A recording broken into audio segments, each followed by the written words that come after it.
Will democracy survive the next couple of years?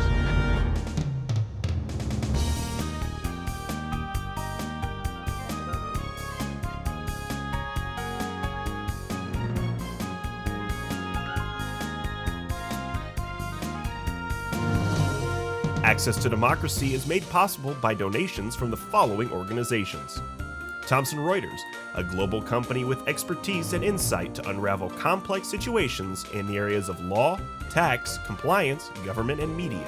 Their worldwide network of journalists and editors keep customers up to speed on relevant global events. Thomson Reuters, The Answer Company. Crutchfield Dermatology, a full-service treatment center and Medi-Spa in Eagan. Their goal is to help you look good and feel great with beautiful skin. With service built around courtesy, dignity, and respect, Mayo-trained Dr. Charles Crutchfield personally treats each patient and is acknowledged as one of the nation's best physicians. Truestone Financial, with locations in Minnesota and Wisconsin, has proudly served its members since 1939. Truestone engages, educates, and supports its members to ensure they have the tools to empower their financial well-being. Truestone Financial, your neighborhood credit union. Learn more at truestone.org. Edina Eye Physicians and Surgeons, a division of Twin Cities Eye Consultants, has proudly served the Twin Cities for more than 55 years now, in 7 convenient locations. Using the most advanced technology combined with human touch, Edina Eye offers comprehensive services and dedicated specialists committed to excellence, with innovative procedures and expertise for the most advanced eye care.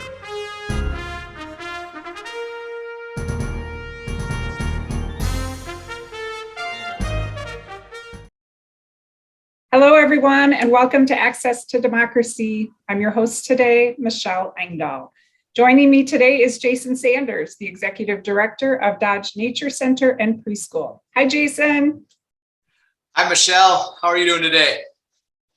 I'm great. It's so good to see you. For our listeners and our watchers today, Jason and I have known each other for a long, long time. We cheered our kids on from opposing sidelines most times, but every once in a while they were somehow on the same team for something. And it's been very fun to watch Jason and his family over the years. So it's good to talk to you today professionally. Absolutely. I'm excited to be here. And I will say that, being in the office, you also may hear some excitement and some little voices outside my windows, as Dodge Nature Center and the preschool is very busy today. So I love it. I love it. So let's talk about you first. Who are you, Jason, and how did you find yourself at Dodge Nature Center and Preschool? Oh, great first question. It's kind of a little bit of a unique career path, put it that way. I grew up in Faribault, Minnesota, and attended Mankato State when it was Mankato State, now Minnesota State Mankato. And was a corrections major.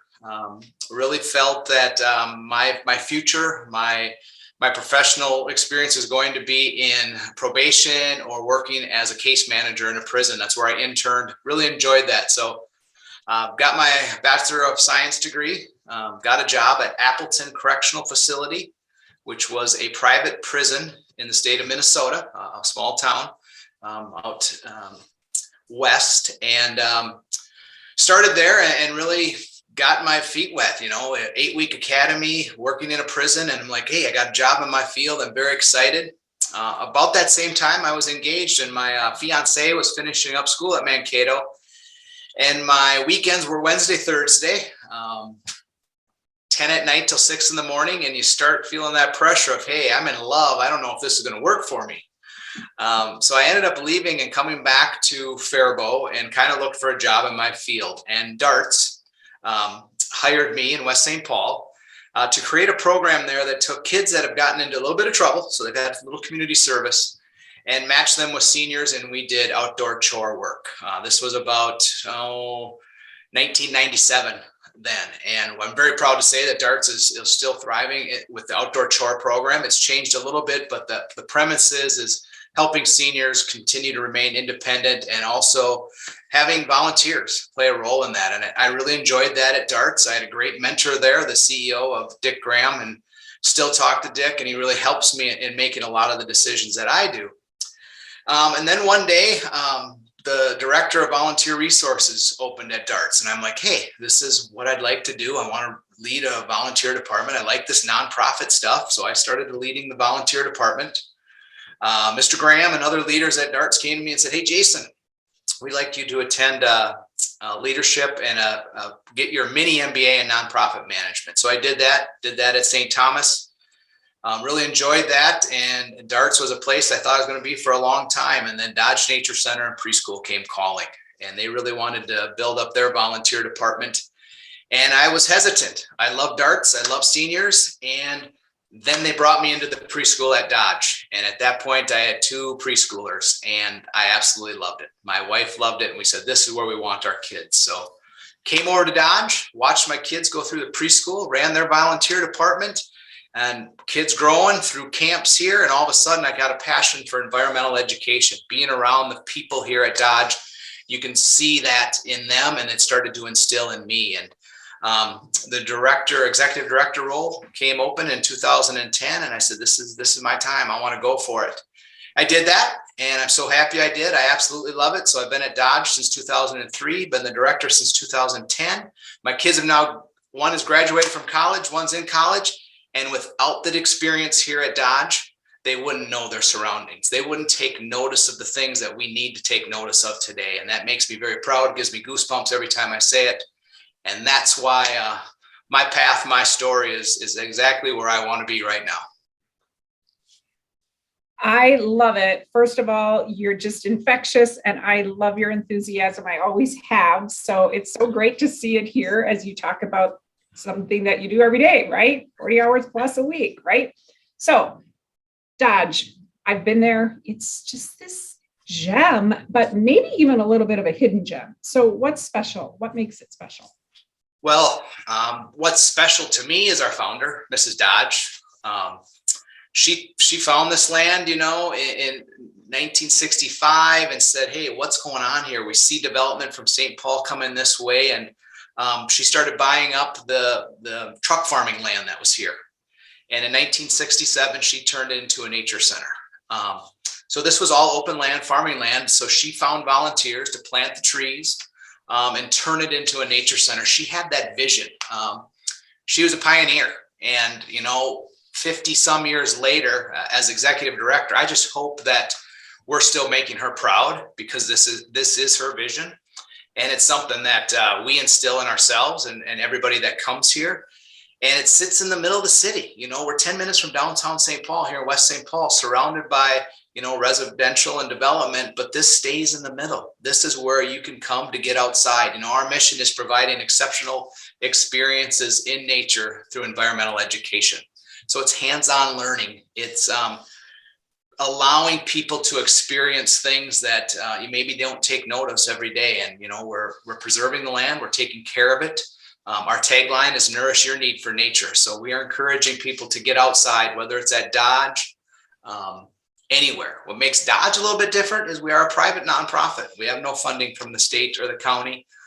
So we work hard with our donors, and those earned revenue sources that we have. And obviously our endowment helps fund the Nature Center every year. Let's talk about how you've changed. You have more than one facility now. So talk about the evolution, talk about where literally on the map you are. Sure. And how people can find you. Absolutely. Well, Dodge, for a long time, was Dodge Nature Center, our main office, what we call our main property. And that's right in West St. Paul here, kind of surrounded by Marie, Charlton, Wentworth, and Delaware. Dodge sits about 130 acres. That's where it all started. That's where most of our programs take place, what we call our main property.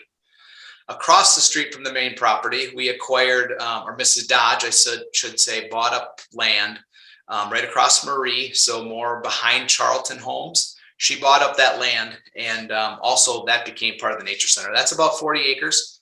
Again, great walking trails there, but the terrain is up and down, so it's a more physical walk, but it's a beautiful one. Wildlife, birds, all the things you want to see, and probably without the school groups, put it that way. So you got those two properties, and then our third property was acquired, and that's what we call our Lilly Property. And that's on the south side of Highway 62, which is still hard to say because you think of Highway 110, but it's south side of Highway 62. That's our biggest property. That's about 170 acres. And you won't necessarily see a sign over there off Highway 62 that says Dodge Nature Center. We have a easement on that property with Dakota County, so it'll never be developed. It will always be there for environmental education. We, again, preserve the land, take care of that, and there's great walking trails over there, oak savanna, ponds, prairie, and it's a special property because you can go walk over there and not run into anyone and just kind of be a serene in the element over there, and it's beautiful no matter the season. And then, Dodge, so that's West St. Paul, Mendota Heights. We're thrilled, we're doing well. And then an opportunity came to us with a property in Cottage Grove. And that property was gifted to the Wilder Foundation, and the Wilder Foundation didn't have a need for environmental education, or they weren't doing that field anymore. So they were looking at new suitors for the property. And it fell on my desk, and the leaders at Dodge, the board, we took a look at it, and we come to find out that Connie Otis Shepherd, who's the last living family member of the property that lived there, said, hey, actually, I'm sorry, she was childhood friends with Mrs. Dodge. And you start thinking of these things, oh my goodness, this makes sense. This makes sense for Dodge to take on. There's an easement on that property, so it's not going to be developed with Minnesota Land Trust. So again, another partner in something very important to us in land management and care and stewardship. So we took on that property. That's about 140 acres over there. And we're slowly bringing that along. We wanted to make sure to not financially hurt Dodge Nature Center and the preschool. So we're slowly bringing that along. And I know many people want to say, when's that open? I want to come see it. And it's going to be open soon. But we just want to do it right and not hurt us financially. So now Dodge is, 460 acres, 3 different communities, close to the cities, and continuing to preserve the land around us for education. 2 things. I love that these gals went to school together, knew each other when they were little girls, and that they both wanted to share what they had and what they loved. I really, really, that feels good. And what a wonderful story for you all to tell. Absolutely. I think that's kind of part of the story. You don't think of it that way. You think of, getting kids outside and enjoying, but then all of a sudden you think about these women that are pioneers that had this vision and this passion. And it's right now as executive director and our staff, we don't want to screw this up. We want to continue to go, and we continue to do many things that they were doing in 60s, maple syruping. We're still tapping the trees every winter and collecting the sap and boiling it down and making syrup. Those things don't change. Nature evolves, nature changes, but if you take care of it, it will be here, and we'll take care of it for the rest of us as well. So you talk about maple syrup and syruping. What are the things you can do at Dodge, and what is your favorite thing to do? Absolutely. Great question. You think of Dodge, and our heart is our school groups and our preschool. So we have a nature-based preschool on site. It's 2, 3, 5 half-day programs for 3 to 5-year-olds. And they're outside every day. They are in the elements. They're collecting eggs at the farm. They're tapping the maple trees. They're checking the bees and honey. They're on the pond, checking out what they can see in the water and those types of things. So that's a big piece of what we do. And then the school groups that come to Dodge. And our biggest and most favorite partner is School District 197. Those kiddos from kindergarten to 4th grade, they're coming here 4 times a year. Our staff is going into their schools, and we love 197 because that experience all of those children get through Dodge is something that's very special. But it's not just 197. We are experiencing metro-wide, specifically in Dakota County of Eagan, Lakeville, Apple Valley schools, many schools coming here, as well as St. Paul, Minneapolis. So that's the heart of what we do, the heart of environmental education. But it doesn't stop there. We have summer camps, both preschool and school-age summer camps. We have open trails. Our trails are open to the public, sun up to sundown. You can come on those trails, walk the trails. and kind of experience nature on all of our properties. Big draw at Dodge is the full working model farm.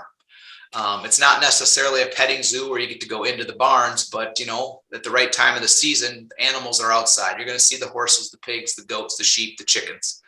That experience, it's amazing to think about kids that have never held a chicken or seen a chicken up close. Those stories are endless here, and we provide that story of farming and why farming is so important. We got Raptors here. So we have birds that are injured and they're used as educational purposes. They cannot be released to the wild. So they're on display all the time. You can see them. Public programs for adults. It's not always about kids. We're focusing to some adult education as well. We've heard from adults that my kids went to Dodge. They love Dodge. They've grown up. Now what's for me? So we're looking at some more adult programming, getting them outside. Birthday parties. That's a big home run for us. Kids and families love having birthday parties here. And then finally, rentals. That's kind of a new phase for us, but providing space for individuals or corporate foundation folks to come in and have a place. And what's unique is you can have a meeting in the morning and then for lunch, get outside and take a walk on the trails. And that's really wonderful. You didn't say what was your favorite activity. My favorite activity is walking the Lilly property, getting out and just being kind of in a place that's a little quieter, other than maybe an airplane that flies over once in a while, just to be in nature and hearing and listening to the surroundings. The Lilly property is my favorite. I think part of the reason why it's my favorite, because it was the last time I was with Mrs. Dodge, was over there. And we took the golf cart over there and we walked a little bit. She was telling me her story and her passion. And I think that's what will always be in my heart, because I think of that time with her and probably instilled the passion to continue to lead this organization and continue to make her proud. So it's definitely a Lilly property. That's neat. Let's talk about COVID-19. You can't really have conversations these days without bringing it up. I'm surprised you hadn't brought it up yet. So that's pretty good. How did it change the operation? And what were the silver linings for you and Dodge with COVID? Absolutely, Michelle. It's kind of makes me also feel good. We haven't talked about it yet, but it was challenging, for everyone. The benefit that Dodge Nature Center and Preschool have is we encourage people to get outside. So Dodge Nature Center and Preschool, our buildings closed. We were able to keep everyone on staff, no furloughs, everybody employed. And we went to ways of, working from home. So my naturalists, who are typically working with the school groups that come here live, had to adapt and make virtual tours. So we started to go online, obviously social distance, masked up, but we had to learn all how to learn work iPads, as naturalists, as environmental educators. That doesn't necessarily, technology and environment doesn't necessarily go well, because you want to go outside and be in nature. So they were creating a number of new programs for the school group. So we went into that mode, and you quickly learn that an iPad does not do well in the winter, in the cold months. So one of our naturalists created a kind of a hot glove with a hot pad in it, and you're holding the iPad and you're recording the other naturalists, and you're getting that off to school groups. And that was a challenge, but a learning opportunity that we can continue to use in the future. One of the thoughts we've had is over years is be able to send school groups and kind of an intro video of what you're going to come to learn. Well, now that we've had this opportunity to do that, we can start doing that more. Our preschool stayed open. It shifted. Obviously a nature-based preschool, you think outside. We have a beautiful building that kids do spend time inside and out and drop off. Well, we went completely outdoors with the preschool, no matter the elements. And our preschoolers are some of our toughest people in this world, because guess what? They're used to it. They can get out there. They're dressed the right way. You just got to make sure you're dressed the right way. And those kiddos did a fantastic job. I can't say enough about our naturalists and our preschool teachers, because that was the biggest challenge. They're dealing with everything at home, and maybe family members, kids that are at home more, and they were committed to making sure that Dodge was still relevant and still doing our mission. And our preschool just switched. It was to when people dropped off, families dropped off, we dropped out outside. We just stayed out of the indoors. Obviously, you have to go in and go to the bathroom, but we made sure we did that safely. And we see that continuing, growing on. Our teachers enjoyed that drop off outside, and we see more outdoor time, even more than we've experienced before. And, you know, it's nice for us because we're an outdoor classroom. That's what it's all about here at Dodge. And then you get to the community. So many people coming to Dodge because they were encouraged to get outside. Well, this was the time to stop by the place you'd driven by a million times and never turned in. They did that. We created new volunteer opportunities for trail greeters because we needed people on site because there were so many people here. That also brings challenges because not everybody knows all the rules. We don't allow bikes. We don't allow dogs. And that's tough for some, but also why we do that is because the number of kids on the property and the wildlife here, we want to make sure we're preserving that. So we learned some lessons, but all in all, when you think about COVID, we were at an advantage because people were encouraged to go outside, and that's our wheelhouse.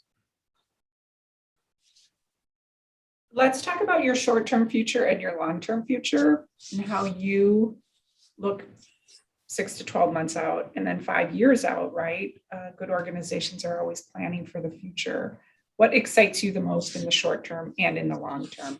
Sure. Well, I'll give you something very short term because it's on our minds right now is next weekend, August 14th, we're having a summer fun fest here in partnership with South Robert Street Business Association, as well as the city of West St. Paul. And, you know, there's going to be some challenges in the next week to figure out how we can manage this continually. I mean, obviously it's all outside, but we also know that there's going to be a lot of people here. So we got to make sure we manage everybody's intents and keeping everybody's safety first. So we'll be looking at that because we got hot air balloon rides if the weather permits it, you know, to tether up and down.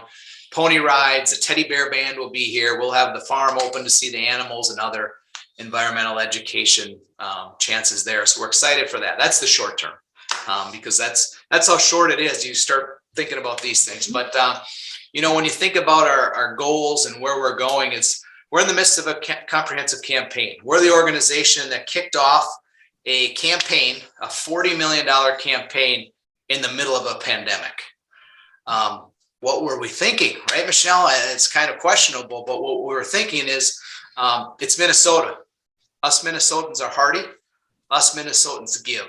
And we give to organizations that are doing good things. And there's so many organizations out there. We said, let's go forward with this. Let's make it public. We feel like we're in a good place. You know, and last September, we announced, we were at $28 million raised. And all of that does not necessarily mean that's money in the door. We have it set up with endowment, capital items, and annual fund. And those three areas make up the $40 million. There's gifts in there that hopefully we won't get for 20 years because it's a planned gift and somebody's committed to Dodge, and we greatly appreciate that. But that's going to provide new access. If you come to Dodge right now and you haven't been here in a while, Michelle, we're going to get you out here and you're going to see the new boardwalk. We've extended a dock. So now that if you're in a stroller or a wheelchair, you can go from one end of the property to the other. We're excited about access. We've also upgraded our parking lots and our driveways. Sustainability. We want to update and preserve our historic buildings, natural spaces, expand staff to meet programmatic demands, and sustain the tradition of our grounds being free and open to all. Access open to all. We want everybody to feel safe and comfortable coming to Dodge, whether it's for a walk or for a program. And then finally, you know, when you think of long-term, it's the legacy. It's extend the legacy of our founder, Mrs. Dodge, to make sure Dodge continues to be relevant, an accessible sanctuary in the middle of a busy metropolitan city for the next 50 years. If there's anything that I hope for is that Dodge is still flourishing 50 years from now. People are still telling the story about maple syruping, the honeybees, and what they're learning at Dodge. So it's a unique organization in the middle of the city, but an absolutely proud organization and completely excited for the future. That is awesome. So I want to touch on something that I've been noticing about how you talk about Dodge and your work. You use the word environmental. You use the word nature or naturalists. You don't use the word environmentalist. it's a charged word. Mhm. So talk about how you find your sweet spot for people who have views about the environment. And does it ever get political? Well, absolutely. I mean, I think it's the political piece of how you want to describe it. And we look at it as a place where it's that hands-on learning. It's taking someone who maybe knows little to or nothing about something in your environment and naturally teaching them because maybe they can see it or feel it. You know, there's people here, including myself, that don't like snakes. They're in our world. They're here. They're nature. I didn't want to touch them. I had to learn to touch them because my son, who was in 3rd grade, asked it to bring it to Southview Elementary in Apple Valley. Daddy, will you bring the snake? And I'm like, well, I'm the executive director of Dodge Nature Center. I better be able to grab the snake. And that natural world, so that environment. And I think, you know, we as a community, as a state of Minnesota, and climate control, and there's so many things out there, we want to be able to educate. We want to make sure that people know. I mean, if you come to Dodge right now and walk the boardwalk on the pond, you're going to know that we are in a drought, and you might want to think about not running your water at home because the boardwalk that typically floats is laying on the ground. And we got to make sure that we're caring for our environment. So it's there for the kids that are, I look on the side, that are walking by on the trail right now, asking questions, seeing the frogs, because it rained last night a little bit. So we got toads and frogs jumping around in joy. They're celebrating good times because we did get a little rain last night. So it's that teaching, that reminding people what's important around them. Good. Okay. You already told us you don't like snakes. What's your favorite animal at Dodge? Eagle, by far the eagle. Not because I'm an Apple Valley Eagle either, Michelle, but the eagle is special. The eagle is there because it soars, and Dodge is soaring, and we want to bring people along to nourish their need for nature to soar with us. Definitely. That's a wonderful place to leave it. Jason, thank you so much. Don't forget August 14th, the Summer Fun Fest. So check it out, and thank you. And I hope to see you soon. Thanks, Michelle, so much. Take care. Bye-bye.